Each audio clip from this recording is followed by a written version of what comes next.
Hello student, आप लोगों को आज क्लास 12 यानी बुक वाला के ऑब्जेक्टिव कराने जा रहे हैं। कौन सा टॉपिक पढ़ना है, किसका क्या ऑब्जेक्टिव कंप्लीट रहेगा, क्या सब इसका टाइम के बचत के लिए ऑलरेडी नोट्स कर दिए तो देख सकते हो। तो हम स्टेप बाय स्टेप चलते हैं, कौन क्या है सब तो ध्यानपूर्वक समझना। एग्ज़ाम में यहाँ से 3-4 नंबर जरूर आएगा, तो ध्यानपूर्वक देखने का प्रयास करो। तो पहला स्टेप यहाँ पे देखना, फर्स्ट है Indian civilisation and culture. Indian civilisation and culture के राइटर कौन है? तो इंडियन सिविलाइजेशन एंड कल्चर का राइटर महात्मा गांधी है। फर्स्ट स्टेप पूछा जाएगा, इंडियन सिविलाइजेशन एंड कल्चर के राइटर कौन है? तो महात्मा गांधी।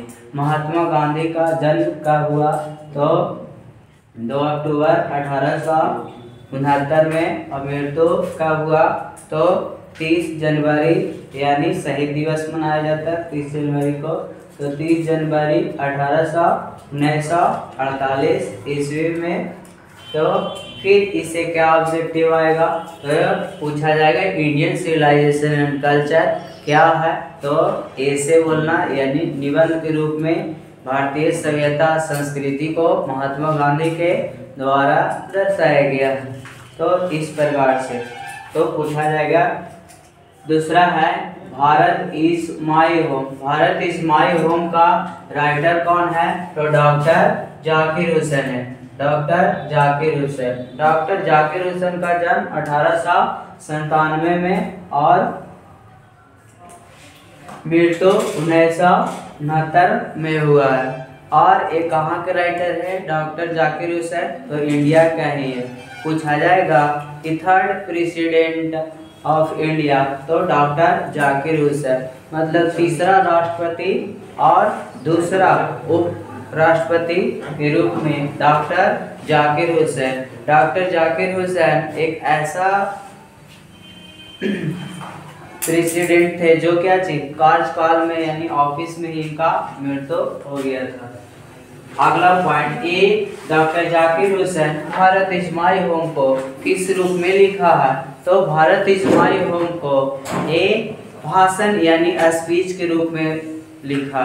तो ये भी एग्जाम में पूछा जाएगा।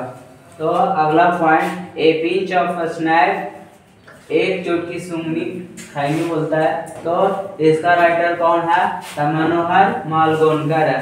मनोहर मालगोनकर। इनका जन्म तो 1913 ईस्वी में। मृत्यु का रिकॉर्ड नहीं मिला। तो ये कहाँ से है? तो मुंबई में है।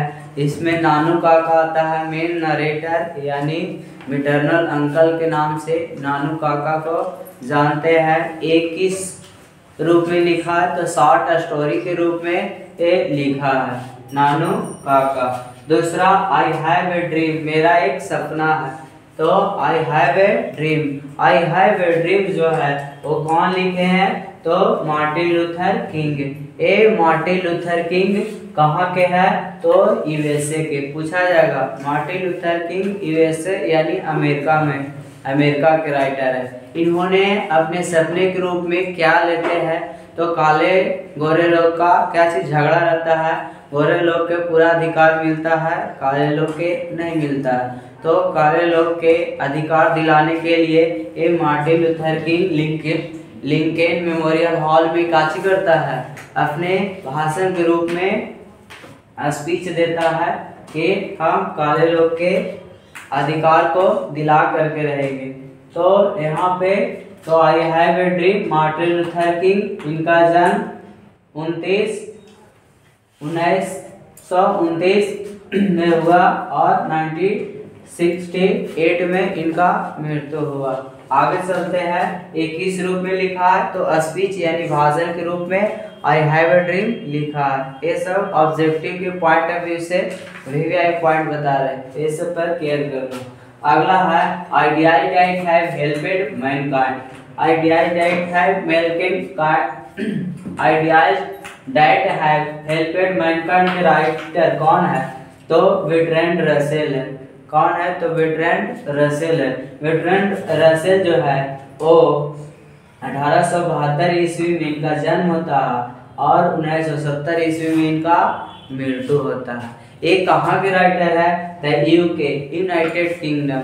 यूके को ही यूएस या यूके लंदन, जिसको इंग्लैंड बोलते हैं, तो इंग्लैंड के राइटर कौन है? Bertrand Russell. Ideas have helped mankind का मतलब क्या होता है कि मानव किस प्रकार से जानवर से सबसे सर्वोच्च प्राणी के रूप में उभर करके आया है, सबसे बेस्ट क्वालिटी में मनुष्य आता है। ये अपने आइडियाज विदा थॉट के बारे में दर्शाते हैं कि मनुष्य किस प्रकार से एकदम लो कैटेगरी से हाई कैटेगरी में कन्वर्ट हुआ। इस टॉपिक में पढ़ना है, ये इतना कहानी में पढ़ेंगे। एक किस रूप में लिखा है? तो ये भी ऐसे के रूप में लिखने का प्रयास किया है। द आर्टिस्ट, द आर्टिस्ट के राइटर कौन है? आर्टिस्ट मतलब कला होता है, सीधा नोया राइटर होता है। तो द आर्टिस्ट के राइटर कौन होता है? तो सिगा नोया होता है। सिगा नोया जो होता है वो क्या चीज? एक सेवी लड़का रहता है जो 12 वर्ष के रहता है। वो कोहड़ा पे सर्चिंग करता है, स्कूल में भी जाता है तो लेकर के जाता है। तो सेवी 12 वर्ष के रहता है और 12 वर्ष के रहता है और एक अच्छा आर्टिस्ट उसको घर वाले चाहते हैं कि पढ़ने के लिए इंटरेस्ट इसको रहे, लेकिन उसका इंटरेस्ट रहता है कलाकारी में। तो एक दिन कलाकारी बनता है।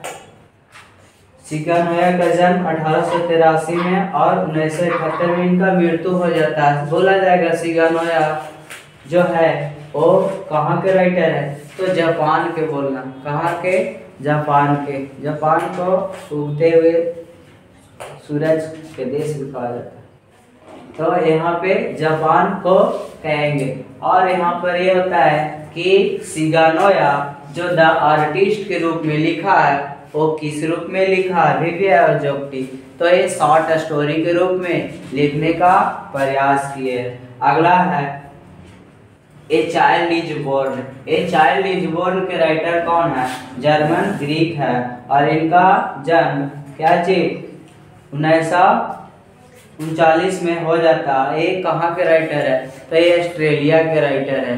ये ट्राइबल यानी भारत क्या चीज करने घूमने आते हैं, शहर गांव में घूम करके हमारे सभ्यता को देखते हैं और हमारी सभ्यता में जो है कल्चर में है वो इस कहानी में दर्शाए हैं कि किस प्रकार से culture. How free is the press, how free is the press. Dorothy L Saiyar है। इनका जन्म 1893 में और मृत्यु 1957 में।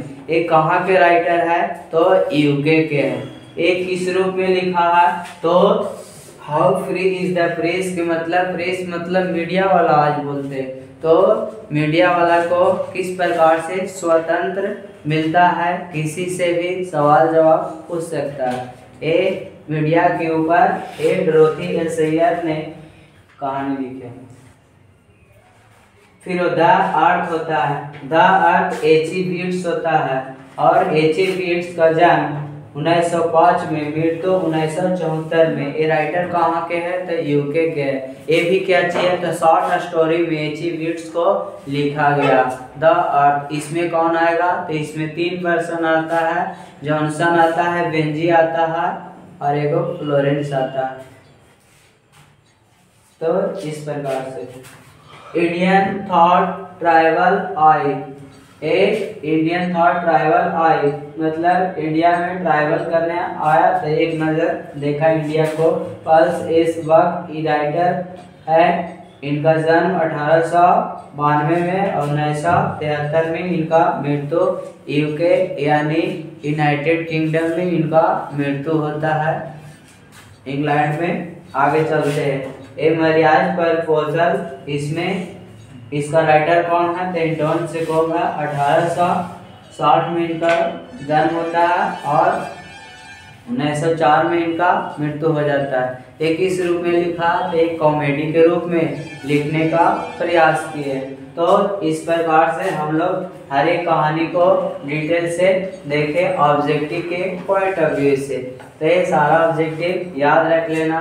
फर्स्ट स्टेप में कहानी के राइटर, मतलब राइटर कौन है, उनका जन्म मृत्यु कब हुआ है, वो किस रूप में उस कहानी को लिखा है, ऐसे की स्टोरी, की शॉर्ट स्टोरी, की स्पीच के रूप में। तो इस प्रकार से याद रखना।